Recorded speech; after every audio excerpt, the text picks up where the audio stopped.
ദൈവത്തിന്റെ സ്വന്തം നാടായ കേരളത്തിൽ ഗ്രാമീണ ഭംഗി മുഴുവൻ അലതല്ലുന്ന അതിമനോഹരമായ ഒരു പുഴയോര ഗ്രാമത്തിലാണ് ഞാനിന്ന് എത്തിയിരിക്കുന്നത്. എറണാകുളം ജില്ലയിലുള്ളവർക്ക് ഒറ്റ ദിവസം കൊണ്ട് പോയി വരാൻ പറ്റിയ കിടിലൻ സ്പോട്ടാണ് കടമ്പ്രയാർ. പ്രകൃതിയെ സ്നേഹിക്കുന്ന എല്ലാ സഞ്ചാരികൾക്കും ഇഷ്ടപ്പെടുന്ന കടമ്പ്രയാർ ഒരു ഇക്കോ ടൂറിസം വില്ലേജ് കൂടിയാണ്.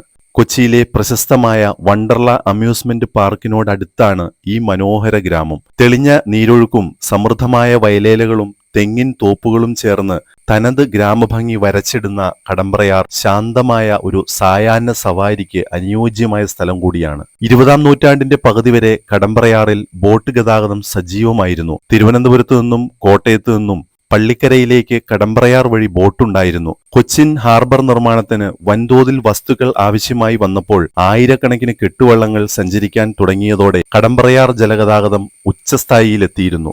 റോഡ് ഗതാഗതം സജീവമായതോടെ ഇത് അവസാനിച്ചു. IT മേഖലയിൽ കേരളത്തിന്റെ തിലകക്കുറിയായ കാക്കനാട് സ്മാർട്ട് സിറ്റിയോടും ഇൻഫോ പാർക്കിനോടും ചേർന്നൊഴുകുന്ന കടമ്പ്രയാർ തീരത്ത് മികച്ച ടൂറിസം പദ്ധതികൾക്കുള്ള സാധ്യതകൾ ഏറെയാണ്. കടമ്പ്രയാർ നദിയുടെ തീരത്ത് 1.5 കിലോമീറ്റർ നീളമുള്ള നടപ്പാതയുണ്ട്. മരങ്ങളും മരതക പച്ചപ്പും തെങ്ങുകളും നിറഞ്ഞ ഈ നടപ്പാതയിലൂടെ മനോഹരമായ ദൃശ്യവിരുന്നും ആസ്വദിച്ച് നടന്നാൽ മനസ്സ് ഫ്രീ ആവുന്നത് നമ്മൾ അറിയുകയേയില്ല.